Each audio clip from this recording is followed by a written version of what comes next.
Hello everyone, and thank you for watching. Welcome to my YouTube channel, Health and Wellness with Emma Mental. I didn't do an update yesterday and I sort of regret it because yesterday was part of such a different fast for me. But anyway, in this short update, I just wanted to touch on some of the things that I have come to consider in the last few days. If you're watching my channel regularly, you will know that I talk a lot about fasting, but my focus really is on nutrition. And with nutrition, I include things like nourishment on all levels. When you're not eating and when you are doing a shorter or a longer fast, it becomes really important to consider other ways of nourishing your body.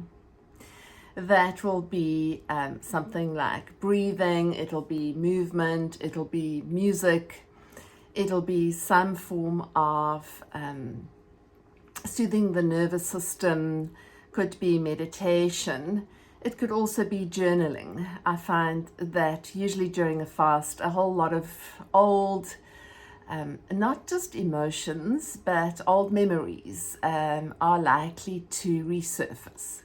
And especially this week during this full moon week, powerful full moon and eclipse that we've just had, it seems to bring to the surface some things that are not always easy to consider, but nevertheless, perhaps something that one can look at through a different lens, something to find different perspective about. And that's exactly what I've been trying to do.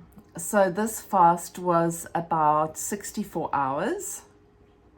I was going to break my fast last night, but it felt appropriate to continue. And then this morning I had a little walk and I came home from there. I've been checking my blood glucose and then I broke my fast with a smoothie.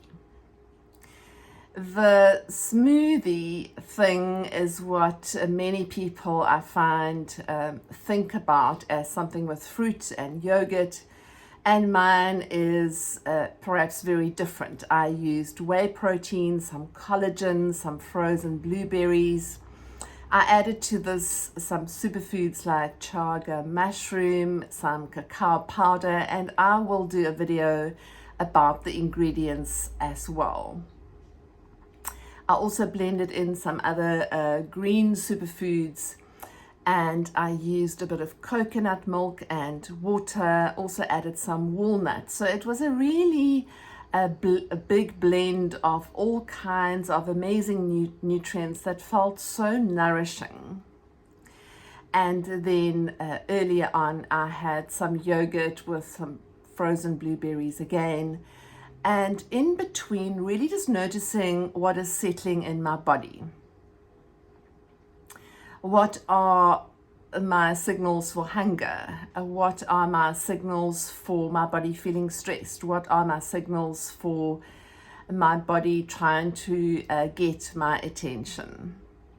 In one of my other videos, I did mention how we can look at symptoms as nudges from your body.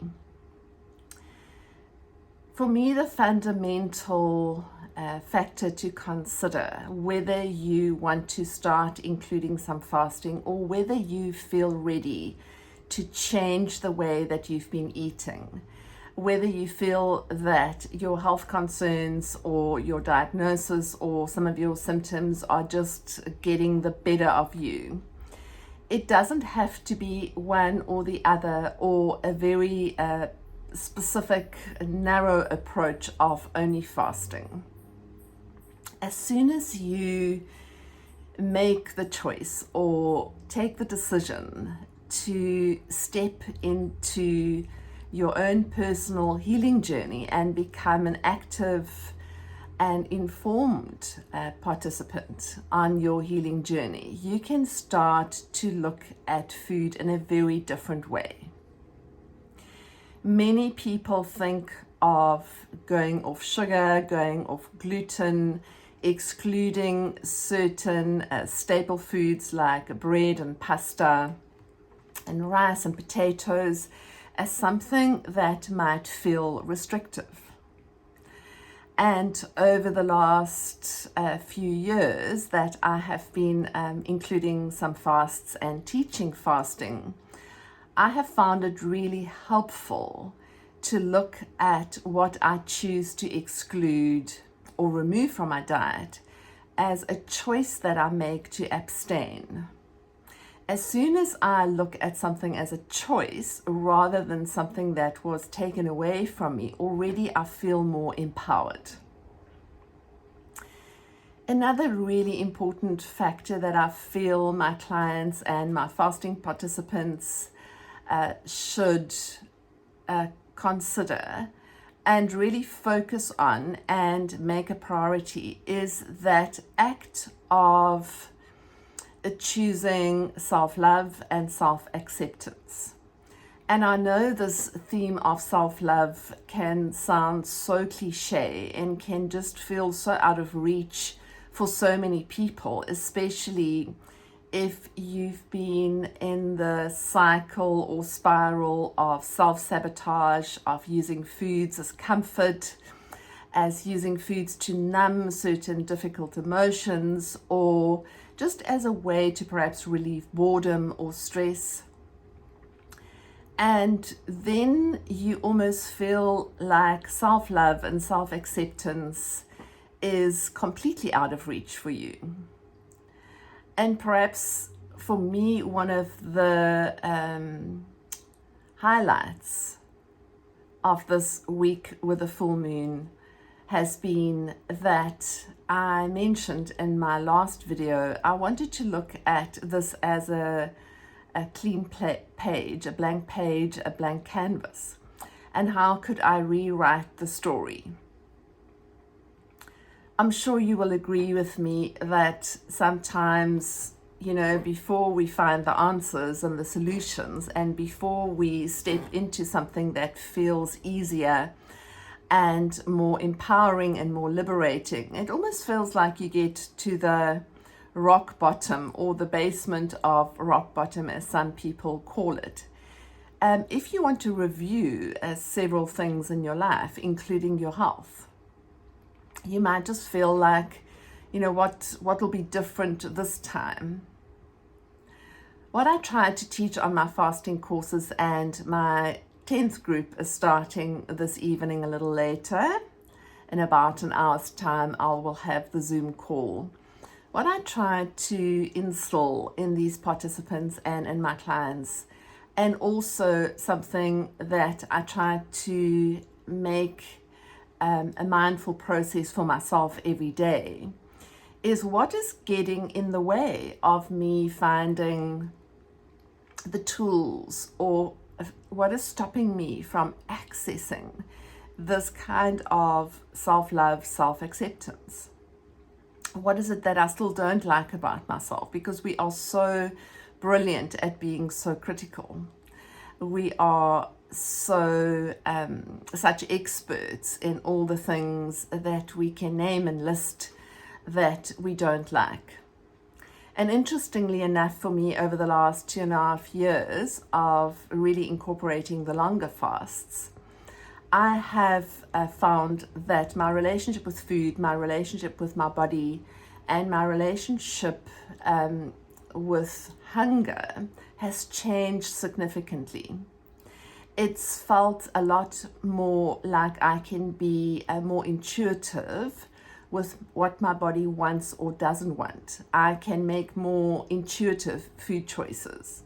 I'm not just automatically going for those obvious comfort foods that I might have reached for before. And so this for me is one of the ways, fasting is one of the tools that one can use to just find that deeper connection again with your body. life is so busy, it's so full. I know most people watching this will just resonate with how crazy and overwhelming things can get from a work point of view, from a family point of view, let alone your own journey with your body, with your weight, and with whatever else is going on. So if we can see something like choosing different foods, really cleaning up your diet of those inflammatory foods and those typical comfort foods, you might just start to feel that deepening again of that relationship with yourself, where you know you are making choices for your own good, where you know you are making food and eating choices based on something that represents self-love and self-care. I also try to discourage my fasting participants from using the term binge eating. I know there is something that looks like, feels like a binge, but I prefer to just soften that term a little bit and call it comfort eating. And comfort eating usually is a habit that I have practiced and that many people do often as a result of feeling overwhelmed, just feeling the nervous system is so dysregulated, things are on top of you, and you just need to calm down. So if we can look at food and nourishment and nutrients rather as a way to fuel the body, something that'll give me the right kind of fuel and that'll help my body to heal, already that changes that very judgmental tone around comfort or binge eating. And of course, this is not something that just happens in a day or in a week, especially if this has been your habit for the longest time. It can take months. For some, it can take years. But that first step is always the most important step of just acknowledging where your body is trying to get your attention. What is starting to feel so uncomfortable about your weight or your health that it hinders you from living a life that feels fulfilling, from living a life that feels meaningful and that feels supportive and like there is purpose. So I drew the card the other night before my fast started, and it was the wisdom card. And then yesterday, the card that I chose was simplicity. Simplicity, I think, is an interesting look at how we can simplify things. And of course, when you're not cooking and eating, it's very simple because you can have water. I have apple cider vinegar. I do have some coffee, and you'll know from previous videos the other things that I include. But when we simplify, especially during a fast, or when we simplify by excluding certain foods, we can get to a place of inner stillness. And then I thought I would choose another card here on this video. So I'm just going to knock on the pack and I'm going to shuffle and just ask what my third message should be. And it can also be for you, the viewers. While I'm shuffling, I just wanted to say I really appreciate your views. I appreciate your likes. So as you can see, I'm just shuffling this pack. I have knocked, and I'm using the Denise Lynn Sacred Destiny pack. And this is just to give me some guidance about, okay, where to from here. Now that I've broken my fast, and now that it is Wednesday night where I am, what is my final guidance? And I'm just going to choose a card from the middle.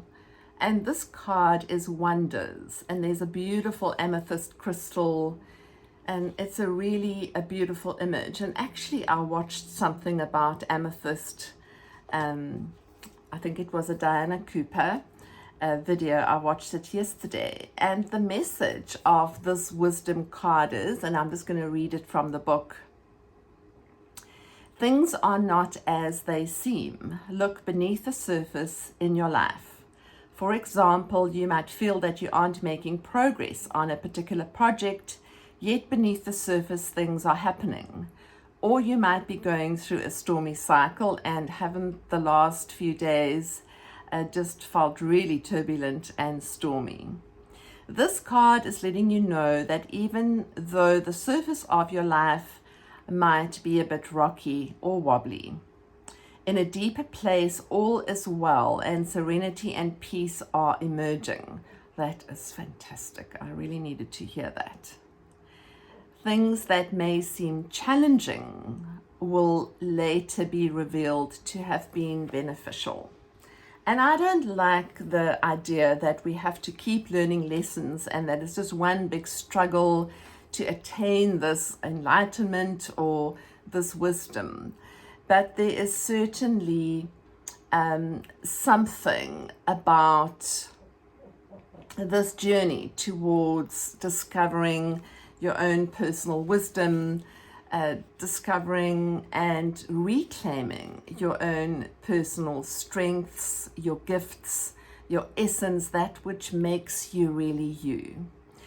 And if better food choices and better lifestyle choices and better self-care options, including fasting, can support this journey, then by all means, try it out.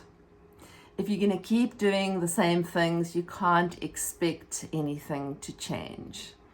And I wanted you to know that you are worth it. You are worth your efforts. You are worth your intentions. You are worthy of living the best possible life. You are worthy of really reclaiming that which is perfect health. You are perfectly worthy of getting to a place where you love and accept yourself fully, regardless of where you are at. And I absolutely admire your courage for showing up, even when things feel difficult. And I admire the courage of people who keep going even when life keeps throwing some really crazy curveballs. So I hope that this video brought you something that you can reflect on. I hope that this message resonates with you, and that you may find the courage and the hope and the inspiration to start making a few small changes. It's never too late. Every small change, if you repeat it over time, might make a really big difference in your health overall. So just embrace that process, look at yourself through new eyes, and just know that things can always change. Things can always get better, even when it feels like it's just impossible. Thank you for watching. Thank you for subscribing. I look forward to sharing my next update with you.